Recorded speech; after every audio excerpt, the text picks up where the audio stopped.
উদয়নারায়ণপুর ব্লকের পেরো থানার অন্তর্গত হরিশপুর গ্রামে নবগ্রহ মন্দিরে অনুষ্ঠিত হয়ে গেল ভক্তিমূলক ধর্মীয় অনুষ্ঠান।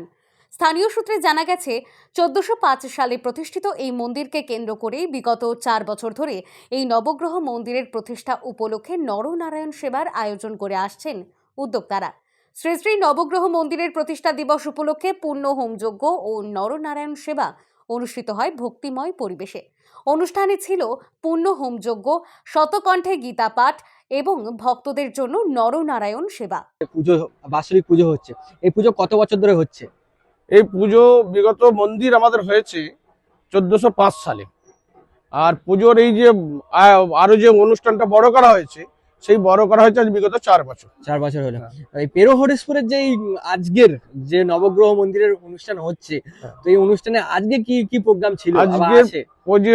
আজকে যে অনুষ্ঠানটা ছিল, আজকে ভোর 3টে থেকে যজ্ঞ, আচ্ছা 8টা থেকে 10টা পর্যন্ত শতকণ্ঠে গীতা পাঠ আছে। আর তারপর হচ্ছে তোমার বিশিষ্ট সাধু সংঘ আছে, 12টা থেকে সাধু সংঘ আছে। সাধু সংঘর পর ওর সঙ্গে তোমার অন্নকূট আছে। অন্নকূটে কত মানুষ ভোগ গ্রহণ করতে পারবে? 10,000 লোকের আইটেম করা আছে, এবার যতটা হয়।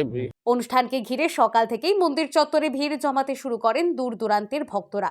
ধর্মীয় আচার অনুষ্ঠানের পাশাপাশি প্রসাদ বিতরণের মাধ্যমে নরনারায়ণ সেবা সম্পন্ন হয়। উদ্যোক্তাদের পক্ষ থেকে জানানো হয়, সমাজে ভ্রাতৃত্ব, মানব সেবা ও ধর্মীয় চেতনাকে জাগ্রত করতেই এই উদ্যোগ। Bureau report, social 24।